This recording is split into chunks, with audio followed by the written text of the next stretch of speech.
So, just to confirm, our system does not have any cotter keys. However, you do have to say cotter key. That is the main word they're looking for in this whole system. So a cotter key would be here. We don't have any. Don't worry about looking for it, just say it. So moving on to suspension. These here past your steering components is your leaf spring suspension. You have a front mount,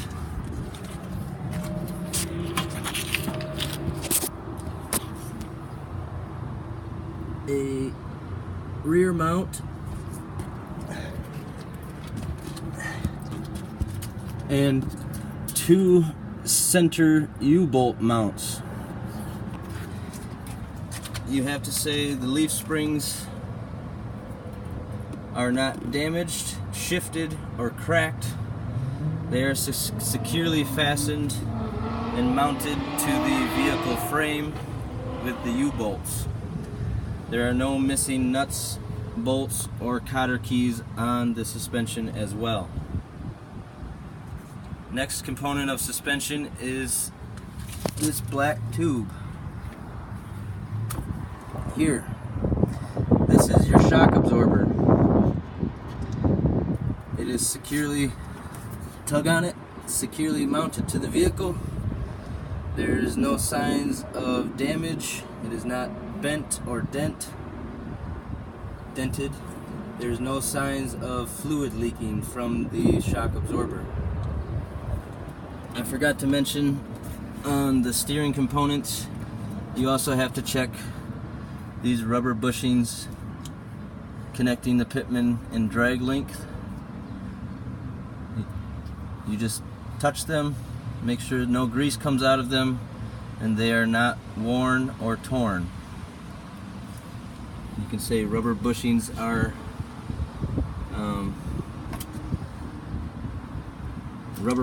not worn or torn. If you miss that, can you go back? Yeah. At any point you can go back just like I just did now and explain what you missed.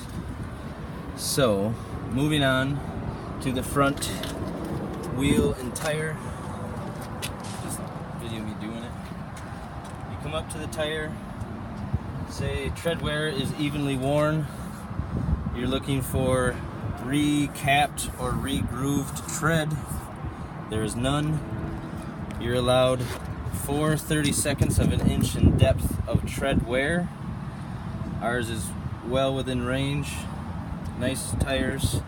You feel the inside of the wall and look at the outside of the tire wall, looking for bulges, cracks, any damage to the outside of the tire. Next, you look for your air tire stem. This is called a tire stem, valve stem. This is where you check the air. It has to be at a 90-degree angle. It is. You would tell the tester, I would check it with an air gauge, and it has to be at least a minimum of 100 psi. Did you physically test it in front of her? No, I just told her how to do it. Moving on to the rim itself. Rim is securely fastened to the vehicle. All the lugs are tight. They do not show shiny threads, which would indicate a worn or loose lug nut.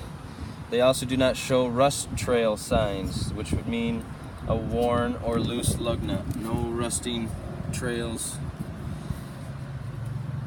You cannot have any illegal welds on your rim, so no welded rims. There's also a wheel hub seal. To tell the tester, you would remove this seal here. You can look inside at the hub itself, make sure it's not leaking. You can also tell with the seal on if there's any leaking going on by trails of fluid you would see. You can say not leaking. Next is your brakes.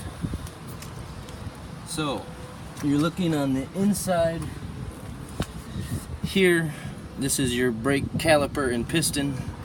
You're looking at your brake pads, they're not worn dangerously thin. That is the thing they need to hear. Not worn dangerously thin. Looking at the brake lines, making sure they're not cracked or worn. No leaking brake fluid. This skinny line attached to your service brake line is your ABS line. Now, you have to say it is securely mounted away from anything that would damage it. So it is securely mounted away from any moving parts that could damage the ABS line. Onto the rotor of the brake system, you can physically see inside the wheel hole. Probably not going to get it on camera. There is a rotor in there. You say it is not bent, grooved, or rusted. Does it look like a plate? Yes. Okay. I don't want to say that though. Next is your mud flap. You have to make sure it's securely fastened to your vehicle. No rips or tears in the mud flap, and 6 inches off the ground. Moving on to your driver's door. Glass is sealed, clean, and clearly not obstructed. The door opens freely. Your hinges show no signs of rust. Hinges show no signs of rust. Your weather seal is intact and in good condition, not worn or ripped or torn. Your step up plate is securely fastened to the vehicle, not excessively rusted. Also, no missing nuts or bolts. The door closes, latches securely. Handrail is securely mounted. That is it for the driver's door. Next, just moving right along the bus, we have to go underneath, inspect the frame, the driveline, and the exhaust system. So now, underneath the bus,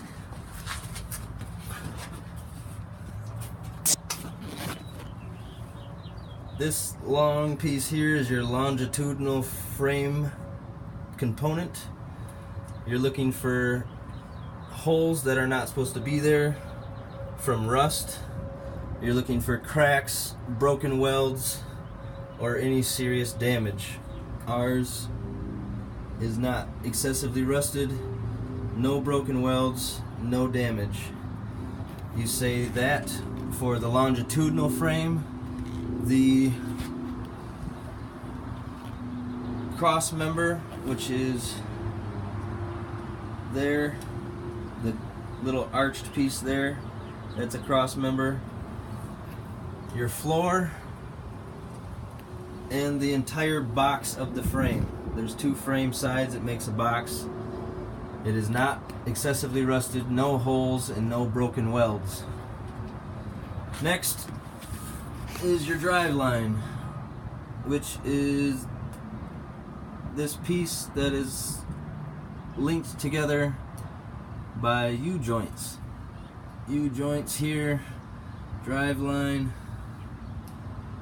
another coupling called a carrier bearing, another U-joint, finally into the rear differential. You have to say that your drive line is straight, not bent, not excessively rusted. The couplings are free of any foreign debris. Also, that your U-joints are not leaking any fluid and do not show signs of wear. Next on the driveline is your driveline loop. It is not excessively rusted. In case of a driveline failure, this loop would catch your driveline, not allowing it to cause further damage. On to the exhaust system. Exhaust system is securely mounted to the vehicle.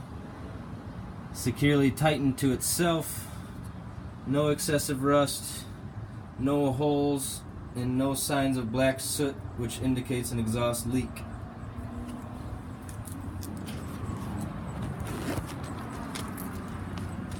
Moving on to the rear tires. For the rear tires and rims, you can say I would inspect them the same as I would the front driver's tire. However, in the rear, you're allowed 2 32/2 of an inch of tread depth. These tires are brand new. They are well over 2 32/2 of an inch. You do on the back tires have to mention there is a bud spacer, which keeps your tires separated from each other. There's 2 tires on either side. The bud spacer keeps them separated. The brakes on the rear are a different setup. They are drum brakes in the rear. You have to say that the brake linings or brake shoes are not worn dangerously thin. I see no signs of rust leaking through the rim from the drum.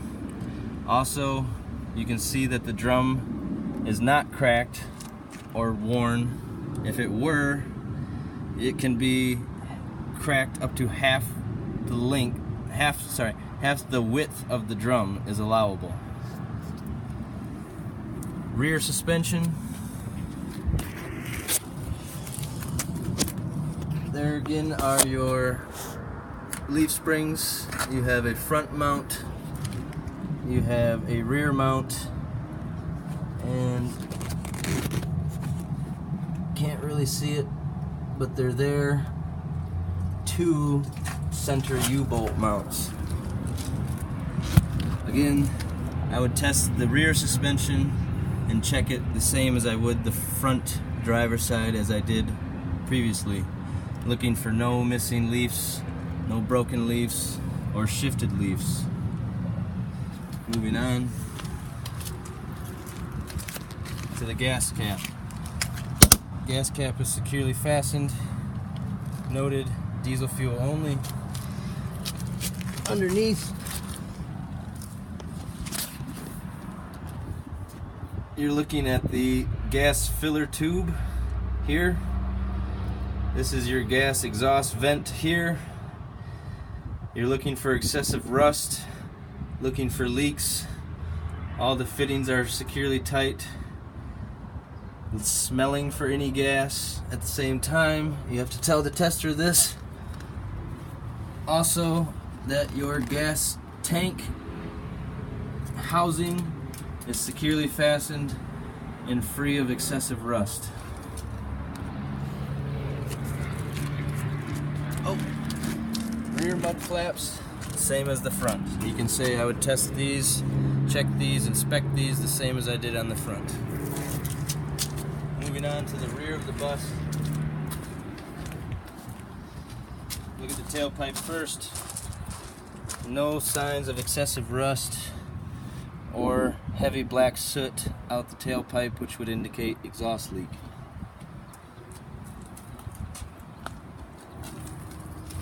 Rear door. Hinges are securely fastened to the door and the vehicle. They are not excessively rusted or broken. Glass is intact, clean and clear. Open the latch. A buzzer will sound. Opens freely. Again, I push the switch in so you can hear me speak. Opens freely. Seals are good.